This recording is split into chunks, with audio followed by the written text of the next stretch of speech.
Good afternoon. It is the 26th of November, and we are returning now from Thanksgiving break with 4 weeks to go until we go to Christmas break. This is an important time of the year that we can either look at as a time to coast or a time that we bear down and do the things that we need to do to be successful as a school.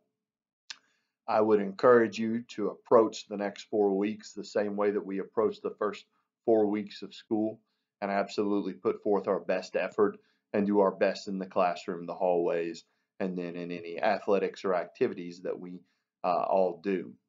Upcoming, we have the next MAP assessment.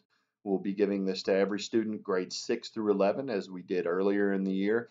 This is very important data for you as a student and also for our school. Let me take a few moments and break down why it's important. We use this data to drive instruction, to drive intervention, and individual student growth. We look at it by kid, by grade level, by team, by content area. We look at the data 1,000 different ways, but ultimately what we look at is where you are doing in math and where you are doing in reading. This is much like the state assessment at the end of the year in that it's a formal test. However, this is different in that we do this 3 times during the year so we have an idea of exactly where you are so we can make adjustments. Also, this is very important to you for class schedules for next year and for the current year as well. If you're a high school student, MAP is one of the heavy factors that we use in determining class placement. We use this in intervention at the middle school level, and it also determines like whether or not you'll be in intervention classes and whether or not you'll need some additional help in reading and math. So please take this assessment very seriously.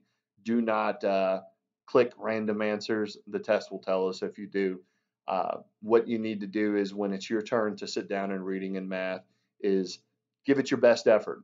Reflect back to the goal sheets that you have done. Middle school has done an extraordinary job with this over the past 2 years, really building some meaning behind the individual goal sheets.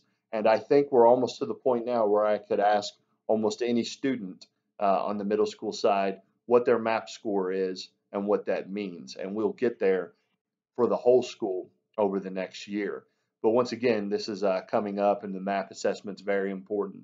I would say of all the assessments that we do, this is the one that we utilize the most and we use the most in our day-to-day instruction. For high school students, the ACT is really the be-all, end-all test. Our juniors do that, and we've had a lot of seniors that have elected to retake the ACT as well. So please keep that in mind as you continue to prepare. Now, in the normal course of business, the hallways, classrooms, and all of that, I will remind you as we return from the break, the expectations don't change.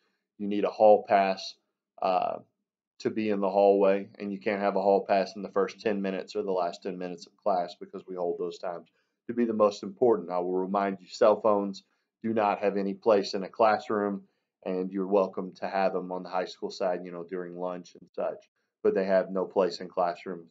That hasn't changed. I hope everyone had a restful break. I hope you return and look at these next 4 weeks as very important time here on campus, and we all give our best effort and do our absolute best to become the school that we are more than capable of becoming and well on the way to becoming. If I haven't said it lately, proud to be the principal of our school. Let's have an excellent week, and now you know more.